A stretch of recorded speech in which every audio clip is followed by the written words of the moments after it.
दोस्तों, धरा जुड़ी कहानी यूट्यूब चैनल पर आपका हार्दिक स्वागत है। आज की कहानी का शीर्षक है फेसबुकियां प्यार बना जी का जंजाल।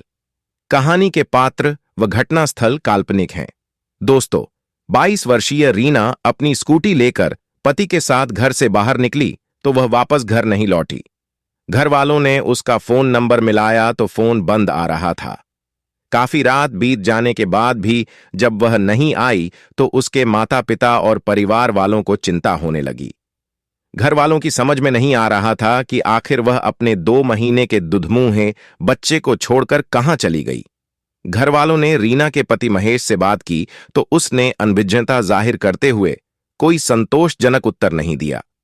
बेटी के इस तरह गायब होने से मां बाप का तो दिल बैठने लगा। वे अपने स्तर पर उसकी तलाश में जुट गए। उन्होंने बेटी के दोस्तों और सहेलियों से उसके बारे में पूछताछ की। फोन करके सगे संबंधियों से भी पूछताछ करते रहे, लेकिन कहीं से भी राहत देने वाली कोई जानकारी नहीं मिली। 20 घंटे गुजर जाने के बाद भी जब रीना की कोई खबर नहीं मिली तो किसी अज्ञात अनहोनी को लेकर परिवार वालों का मन अशांत हो गया। सगे संबंधियों और पड़ोसियों की सलाह पर रीना के पिता थाने पहुंचे और थाना प्रभारी को सारी बातें बताकर बेटी की गुमशुदगी दर्ज करवा दी। थाना प्रभारी ने जब उनसे किसी पर शक होने के बारे में पूछा तो उन्होंने रीना के पति महेश पर संदेह जाहिर किया, क्योंकि वह उसके साथ ही निकली थी। मामला एक प्रतिष्ठित परिवार से जुड़ा हुआ था, इसलिए थाना प्रभारी ने इसे गंभीरता से लेते हुए यह जानकारी उच्च अधिकारियों के साथ साथ पुलिस कंट्रोल रूम को भी दे दी। चूंकि रीना के पिता और परिवार वालों ने उसके पति महेश पर अपना संदेह जाहिर किया था, इसलिए पुलिस ने महेश को थाने बुलाकर पूछताछ की। महेश ने बताया कि रीना सुबह 11 बजे से लेकर रात 9 बजे तक उसके साथ उसके घर पर रही। इसके बाद वह चली गई थी।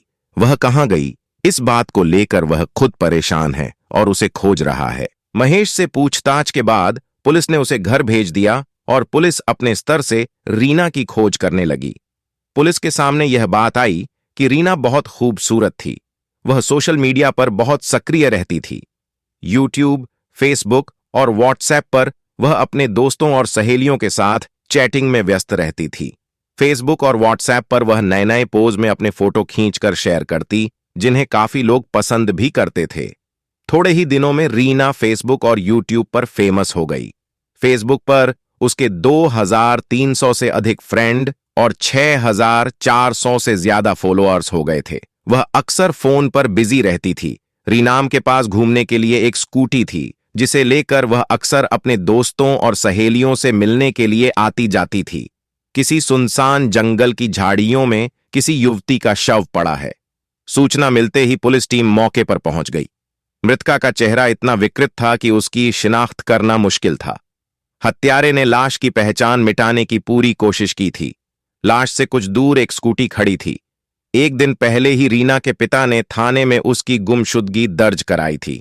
रीना भी स्कूटी लेकर घर से निकली थी, इसलिए थाना प्रभारी ने रीना के घर वालों को फोन करके मौके पर बुलवा लिया।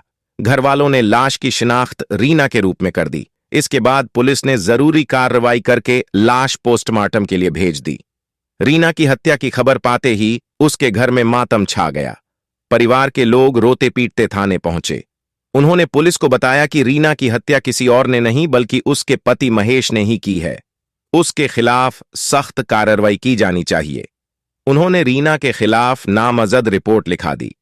जब यह खबर मीडिया द्वारा लोगों को पता चली तो जयपुर और आसपास के शहरों में रहने वाले रीना के फॉलोअर्स भी सकते में आ गए। इसलिए पुलिस ने महेश को पूछताछ के लिए थाने बुलाया। थाने आकर उसने वही राग अलापना शुरू किया जो पहले अलापा था, लेकिन इस बार उसका कोई पैंतरा नहीं चला, क्योंकि पुलिस ने सीसीटीवी फुटेज और कॉल डिटेल्स से उसके खिलाफ सारे सबूत इकट्ठे कर लिए थे। महेश से विस्तार से पूछताछ के लिए पुलिस ने उसे 2 दिन के रिमांड पर लिया।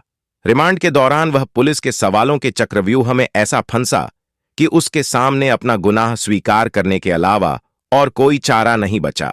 एक कहावत है कि दूर के ढोल सुहावने लगते हैं, लेकिन जैसे जैसे उनके नजदीक पहुंचते हैं तो उनकी आवाज शोर लगने लगती है।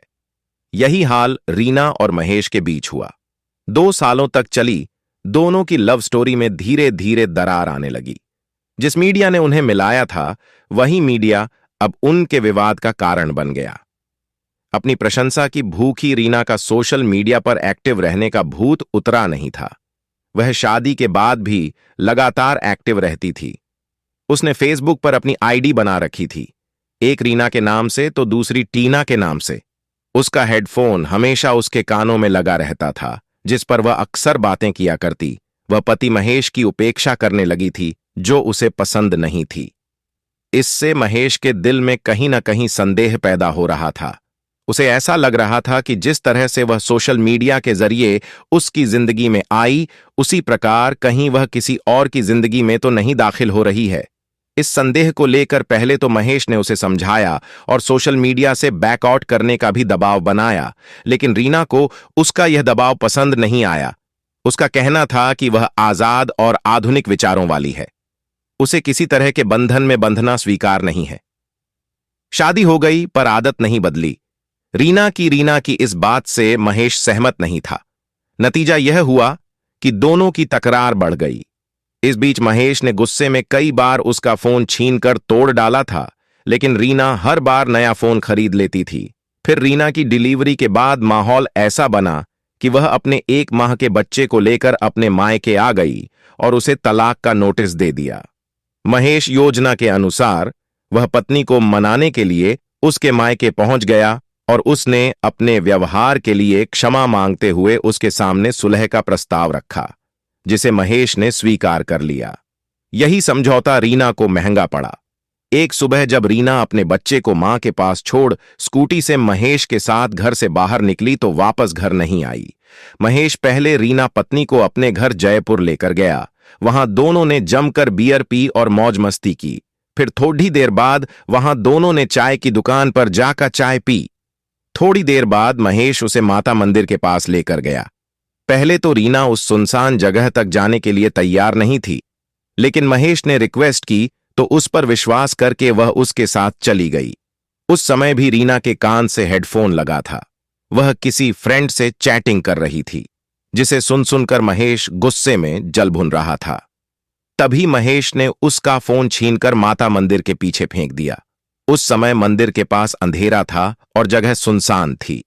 मोबाइल को लेकर रीना पति से उलझ गई तो महेश ने अपने दोनों हाथों से उसका गला पकड़कर घोंट दिया।